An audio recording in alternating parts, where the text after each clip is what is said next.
And ఈ రోజు నేను మీకు ఒక కొత్త వస్తువు చూపించడానికి వచ్చానండి. ఇది చూసారా ఎలా ఉందో. ఆయిల్ లేకుండానే ఇందులో ఏవైనా వేయించుకోవచ్చండి. పాప్కార్న్ చేసుకోవచ్చు, ఇందులో చిప్స్, అప్పడాలు, వడియాలు అన్ని చేసుకోవచ్చు. చాలా బాగా వస్తాయి.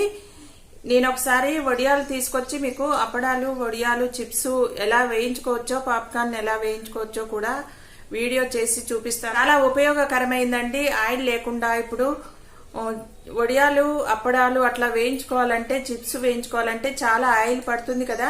అంత ఆయిల్ యూజ్ చేయకుండా చాలా ఈజీగా ఇందులో చేసుకోవచ్చు. ఇది కరెంటుతో పనిచేస్తుందండి. ఎలక్ట్రానిక్ వస్తువు చక్కగా పనిచేస్తుంది. ఇందులో ఒక 7-8 చిప్స్ అట్లా వేసుకుని క్యాప్ పెట్టుకోవాలండి. ఇదిగో ఇలా క్యాప్ ఇలా వస్తుంది దీనికి. దీన్ని క్యాప్ ఇలా పెట్టేసుకుని చూసారా ఇక్కడ ఓపెన్ ఉంది చూడండి. ఓపెన్ ఉంది కదా. ఇక్కడ పైన ఇంకొక చిన్న క్యాప్ ఉంటుంది. ఈ క్యాప్ ను కూడా ఇలా పెట్టేసుకోవాలి.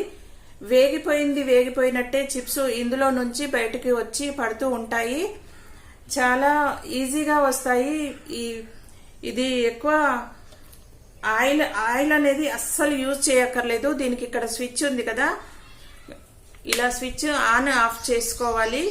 ప్రతి 3 టైమ్స్ 4 టైమ్స్ వేసుకున్న తర్వాత ఒక 5 మినిట్స్ మళ్ళీ ఆపేసి మళ్ళీ వేసుకోవాలి. ఇలా వేసుకోవడం వల్ల చాలా ఈజీగా అప్పడాలు, ఇంకా చిప్స్ మార్కెట్లో దొరుకుతూ ఉంటాయి కదా, రకరకాల చిప్స్, చిన్న చిన్న వడియాలు, ఇంకా పాప్కార్న్ చాలా ఈజీగా వస్తాయి. మేము చేసుకుని తింటామండి. దీంట్లోనే ఎక్కువ ఆయిల్ వాడకుండా అప్పుడప్పుడు మాత్రమే ఆయిల్ వాడుతూ ఉంటాము. ఎప్పుడు ఇలాగైనా అని అనిపించినప్పుడు ఎప్పుడైనా ఆయిల్ వాడుతూ ఉంటాము. అప్పడాలు, వడియాలు, చిప్స్ చేసుకున్నప్పుడు మాత్రం ఎప్పుడు ఇదే వాడతామండి.